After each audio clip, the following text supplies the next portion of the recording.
ขอต้อนรับทุกท่านเข้าสู่รายการห่วมกึดห่วมใจก้าวไปกับอบจลำปางโดยดีเจหนิงสุชาดา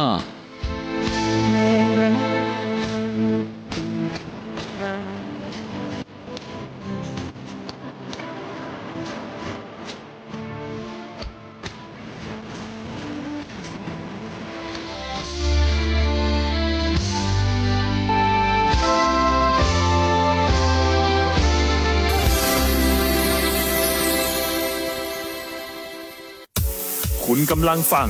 ร่วมคิดร่วมใจก้าวไปกับอบจลำปางทางสวทลำปาง FM 97 MHz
วัสดีเจ้า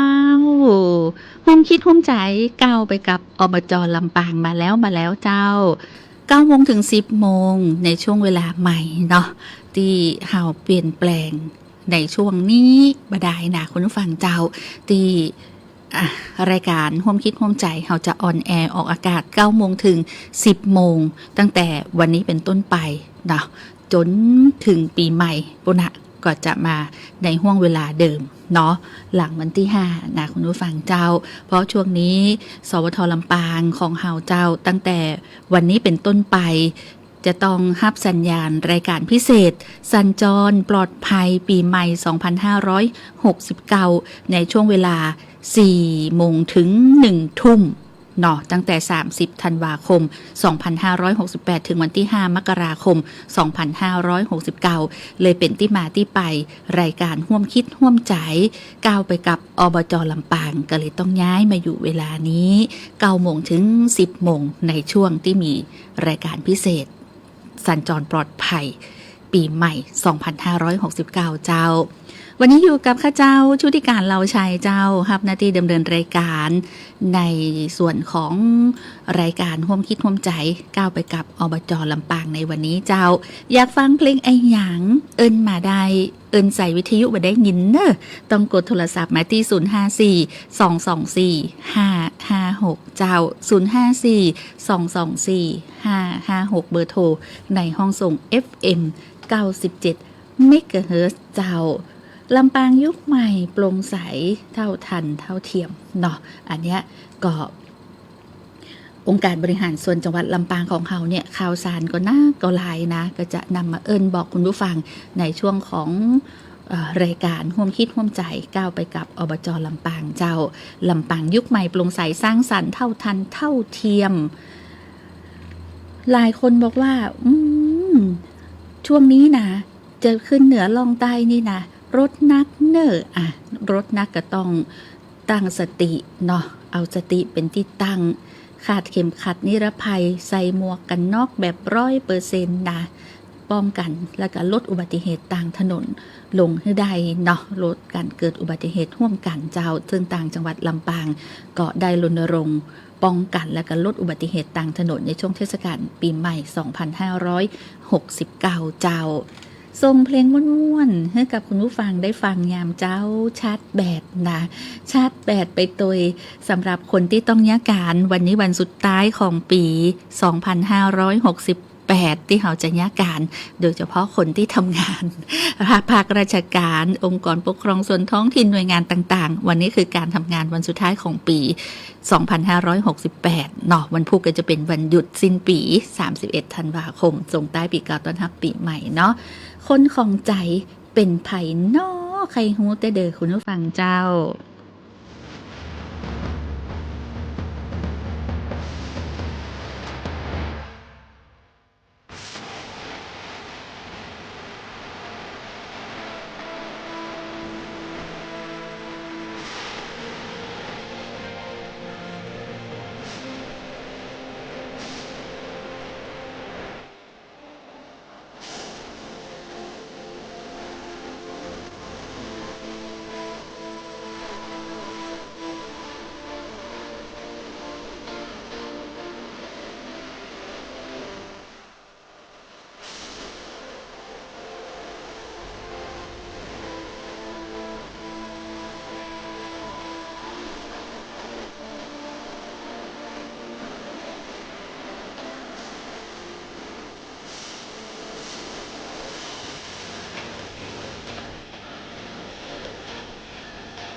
อ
คุณกำลังฟังร่วมคิดร่วมใจก้าวไปกับอบจ.ลำปางทางสวท.ลำปาง FM 97 MHz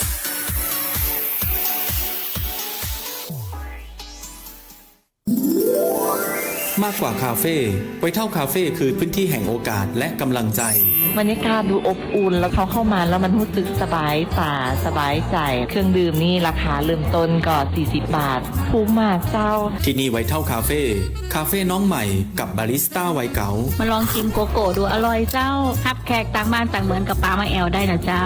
มีเบเกอรี่แล้วก็สถานที่ก็น่านั่งนะเจ้าเนาะไวท์เท่าคาเฟ่คือพื้นที่กลางในการแลกเปลี่ยนเรียนรู้ของผู้สูงวัยเปิดโอกาสให้ได้ฝึกอาชีพสร้างรายได้และส่งต่อแรงบันดาลใจสู่คนรุ่นใหม่น่ารักคือเป็นผู้สูงวัยที่แบบเปิ้ลได้มาพัฒนาอาชีพสวยทำให้เปิ้ลได้เห็นว่าเปิ้ลยังมีศักยภาพอยู่สวยชอบมากๆคือมีจุดเด่นในเรื่องของการกระตุ้นให้ผู้สูงวัยได้พัฒนาในการทำงานทำอาชีพยังได้อยู่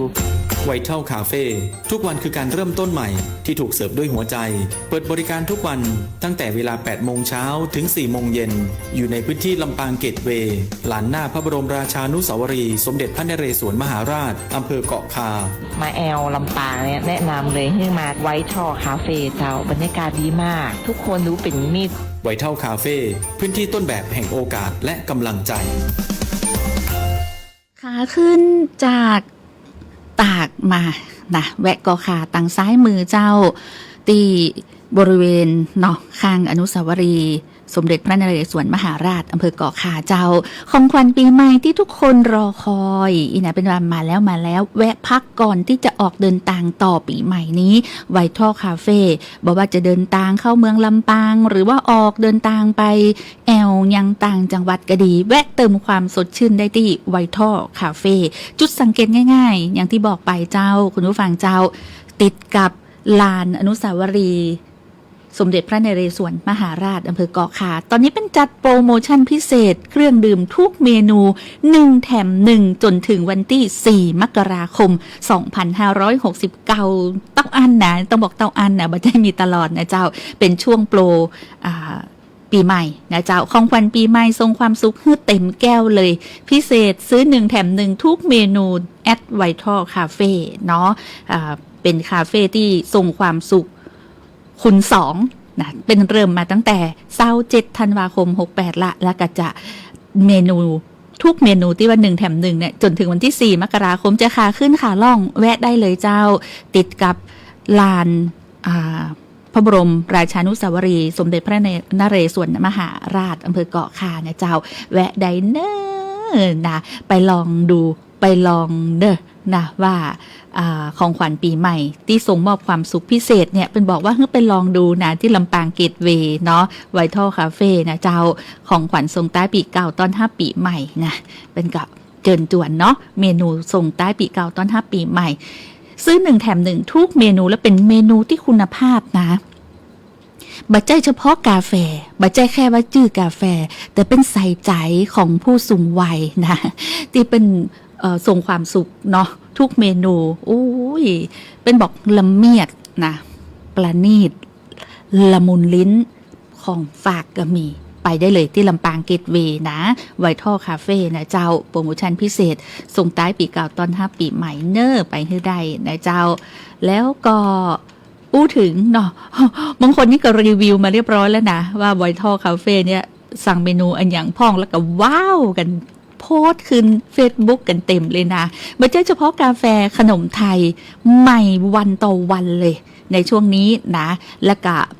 ทอฟฟี่เค้กนี่โทของลำจากสวนดุสิตเลยนะเจ้ามีจำนวนจำกัดเป็นบอกว่าเฮ้ยไปแวะจิมกำเนอะอีนะยังมีโปรโมชั่นดีๆนะเจ้าในเครื่องดื่มทุกเมนู1แถม1เนาะแล้วก็มีขนมไทยใหม่วันต่อวันจากส่วนดุสิตตัวนะเจ้าก็ไปแวะได้คือไปเป็นท้องว่าคือไปเป็นว่าไปตำโปร1แถม1อีนะทุกเมนูเครื่องดื่มนะเจ้าโอ้มีคนรีวิวเมนู1แถม1แล้วพิเศษสุดเป็นบอกว่าพิเศษสุดส่งต่อความสุขนะที่ลำปางเกตเวย์นะเจ้ามีส่วนลดพิเศษนักขนาดเลยนะมีบัตร 1 ใบเนี่ยแฮปปี้นิวเยียร์2026ลำปางเกตเวย์นี่นะโทรวมกูอย่างไว้ในหันเลยใน1 บัตรนะเจ้าลองไปพอดูเป็นจะได้ใน1 บัตรนี่มีอะไรอย่างพ่องก็คือ1 แถม 1ทุกเมนูเนาะแล้วก็ร้านลำปางพราวสินค้าลด 10% เฉพาะร้านที่ร่วมรายการนะร้านนวลผ้าไทยสินค้าลด 10% ดูเก่งกาไก่ลด 15% ตั้งแต่ชิ้นแรกนี่นะเจ้าเฉพาะหน้าร้านเก่งกาไก่นะบ้านเหล่าตำบลบ้านเปาอำเภอเมืองลำปางร้านอาหารบ้านคำออนดูโอ้รวมไว้ในลำปางเกตเวย์ใบเดียวนี่นะได้กูอย่างเซ็นทรัลลำปางโรบินสันส่วนลด100 บาทเฉพาะ300ท่านแรกที่ได้ฮับได้ที่ไวท์ทอลคาเฟ่นี่มีหลายเมนูขนาดเลยนะเจ้าโทเป็น1 2 3 4 5 6 7 8 9 10 กว่ารายการนะในบัตรเดียวว่าเขาใจอันอย่างพองเพราะเป็นบอกพิเศษส่งต่อความสุขไว้ในบัตรลำปางเกตเวย์ใบเดียวเนี่ยแฮปปี้นิวเยียร์2026นะไปแวะคือใดเนิบเป็นสเปเชียลการ์ดเลยนะเจ้าลำปางเกตเวย์แฮปปี้นิวเยียร์ส่งความสุขส่วนลดหลายสิ่งอย่างใน1 บัตรไปแวะนะบอกว่าขาขึ้นขาลองแวะได้เลยเนอร์ตีลานพระบรมราชานุสาวรีย์สมเด็จพระนเรศวรมหาราชในเจ้าตอนนี้ภัยลงตางพ่องลงตางอันจะเสียเวลาแต่ลงตางฮักเด้อเต็มกะยิ้มกะเนะเลยเนาะ หรือว่าลงตางฮักแต่เป็นบ่ฮักเขาอีมีห้องก็อันกับโปบมือข้างเดียวกะคุณผู้ฟัง แจ็คธนพลเจ้า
เป็นแต่ใดเจ้า ลงตังนี่เสียเวลาเนาะแต่ลงตังห้านี่ก็คือลงไปแล้วอะห้ามให้ห้ามฮ้องห้ามขอคืนเอกอะแม่นก่ออ่ะอบจ.ลำปางนะเจ้าส่งความห่วงใยในช่วงของเทศกาลปีใหม่ 2569 เนาะขับขี่ปลอดภัยรักษาวินัยจราจรตัวเองเนอคุณผู้ฟังเจ้าแล้วก็ตะวานี่โอ้ตีอบจ.ลำปางนะเจ้าต่างมูลนิธิเป็นห้องว่ามูลนิธิชุมชนลำปางและภาคีเครือข่ายเนี่ยเป็นมีการขับเคลื่อนโครงการพัฒนาทักษะสมองที่ห้องกัน EF ในเด็กปฐมวัยจนเกิดผลสำเร็จที่น่าภาคภูมิใจนะเจ้า3 ปีแห่งความสำเร็จสู่ก้าวที่ยั่งยืนเพื่อลูกหลานเจ้าลำปางเจ้าที่องค์การบริหารส่วนจังหวัดลำปางตะวานะเจ้านางสาวตวงรัตน์โลสุนทรนายกองค์การบริหารส่วนจังหวัดลำปางพร้อมด้วยคณะผู้บริหารนายแพทย์ชัยนันท์ทยาวิวัฒน์รองนายกองค์การบริหารส่วนจังหวัดลำปางนายสมพรนาคพิทักษ์ที่ปรึกษานายกองค์การบริหารส่วนจังหวัดลำปางดร.อรุณชัดคุรุวานิชพร้อมหัวหน้าส่วนเป็นท้องว่าพร้อมหัวหน้าสำนักปลัดผู้อำนวยการกองการศึกษาเจ้าหน้าที่ที่เกี่ยวข้องร่วมประชุมรับฟังการนำเสนอผลงานวิจัยการประเมินผลสำลิดโครงการพัฒนาทักษะสมอง EF ในเด็กปฐมวัยจังหวัดลำปางเจ้าโดยก็ได้รับเกียรติจากผู้ช่วยศาสตราจารย์ดร.พรธิดาวิเศษศิลปานนท์อาจารย์ประจำคณะสังคมศาสตร์และมนุษยศาสตร์มหาวิทยาลัยมหิดลในฐานะผู้วิจัยภายนอกได้วิเคราะห์สรุปผลการดำเนินงานกลางแผนและก็ฮือข้อเสนอแนะเจิงยุทธศาสตร์เพื่อขับเคลื่อนโครงการสู่ความยั่งยืนบทสรุป3 ปีแห่งการลงแหงเพื่อรากฐานปัญญาของละอ่อนลำปางนะเจ้าจากการวิจัยแบบผสมผสานทั้งเจิงปริมาณและคุณภาพพบว่าโครงการประสบความสำเร็จอย่างก้าวกระโดดเจ้าการขยายผลเจิงพื้นที่เติบโตจาก14 พื้นที่นำร่องสู่42 พื้นที่ครอบคลุมทั้งจังหวัดสร้างระบบนิเวศการพัฒนาเด็กได้ตามเป้าหมายเจ้าการเปลี่ยนแปลงที่ตัว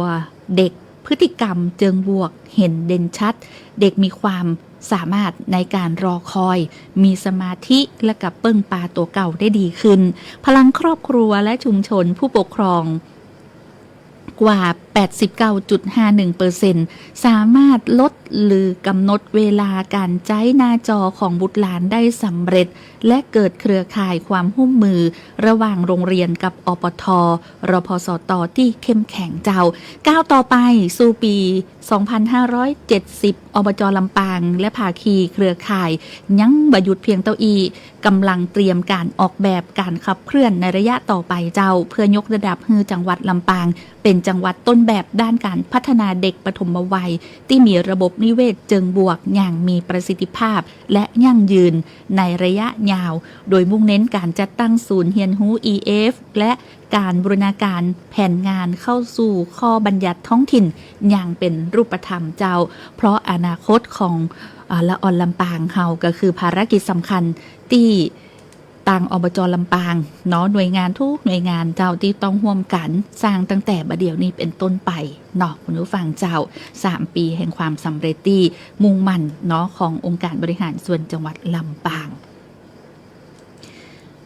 ตะวานี่นะเจ้าที่ห้องประชุมชั้น3องค์การบริหารส่วนจังหวัดลำปาง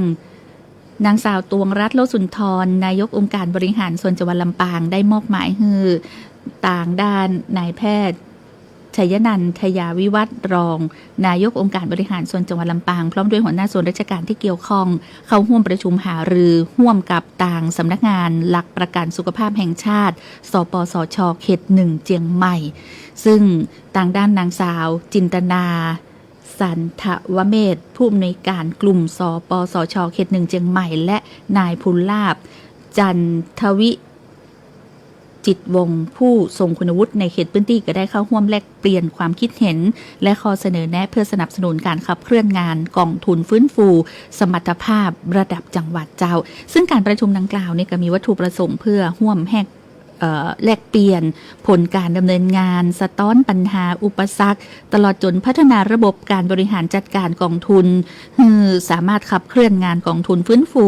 สมรรถภาพระดับจังหวัดได้อย่างมีประสิทธิภาพมากยิ่งขึ้นโดยทางอบจ.ลำปางได้นำเสนอผลการดำเนินงานของกองทุนฟื้นฟูสมรรถภาพปีงบประมาณ 2568 พร้อมแผนการดำเนินงานในปีงบประมาณ 2569 ทั้งนี้ต่างสำนักงานหลักประกันสุขภาพแห่งชาติเขต 1 เชียงใหม่ได้จัดทำแผนพัฒนาและก็ติดตามการดำเนินงานกองทุนฟื้นฟูสมรรถภาพระดับจังหวัดตามที่สปสช.นะเจ้าได้มีการจัดประชุมกำกับติดตามผลดำเนินงานบริหารจัดการกองทุนฟื้นฟูสมรรถภาพระดับจังหวัดและฟื้นฟูสมรรถภาพด้านการแพทย์ในพื้นที่องค์การบริหารส่วนจังหวัดลำปางเพื่อร่วมแลกเปลี่ยนการดำเนินงานสะท้อนปัญหาอุปสรรครวมทั้งพัฒนาระบบ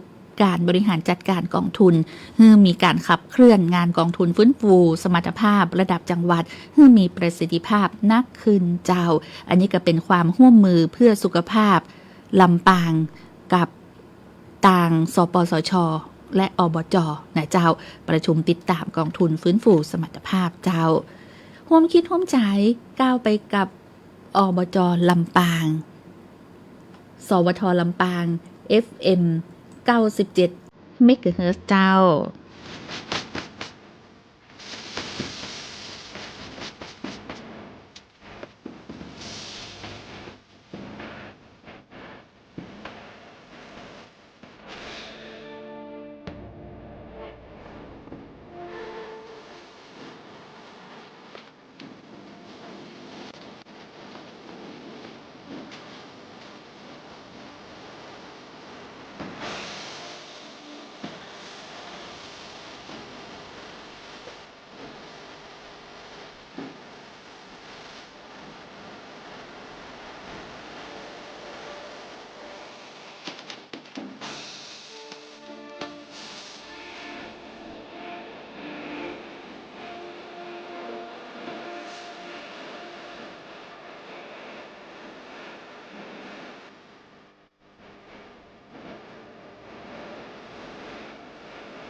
ใบ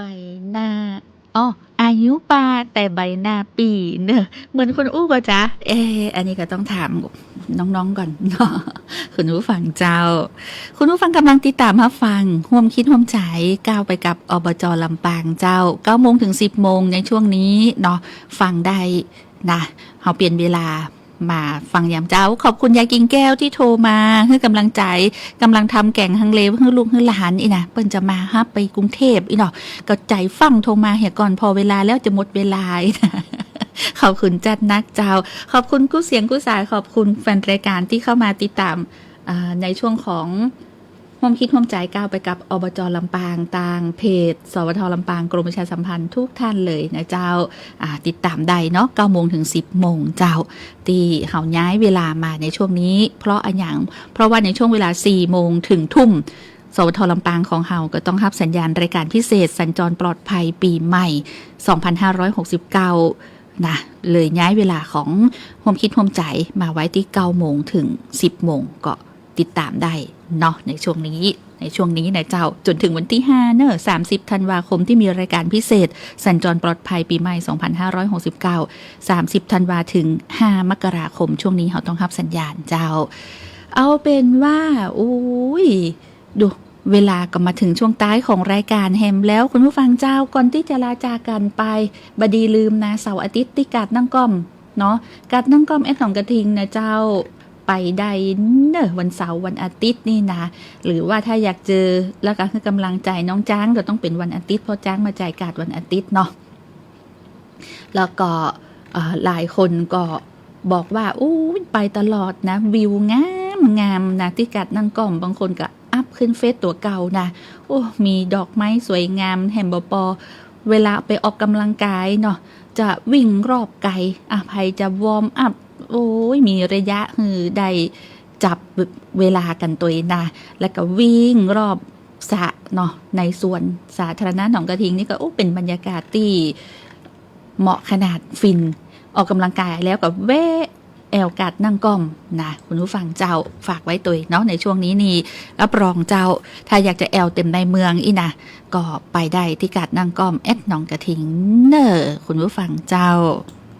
วันนี้นะเจ้าในช่วงของร่วมคิดร่วมใจก้าวไปกับอบจลำปางต้องนำรายการจากลาคุณฟังแต่เพียงเท่าโชคดีปีใหม่เลยเนอคุณฟังนะปะกันปีหน้าเลยเนอสำหรับแอลชุติการเราใช้เนี่ยเจ้าเฮงเฮงปังปังเขาคือได้ดังใจนึกเนอสวัสดีเจ้า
อิจฉา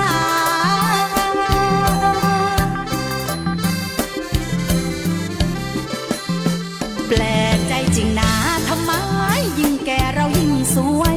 ทั้งคนจนคนรวยมาแวะมาเวียน ดูหน้า ผู้กำกับหน้ายังอยากให้ไปเป็นดารา สวยจนเกินนางฟ้า สวยจนลิซ่าซุปตาของเรา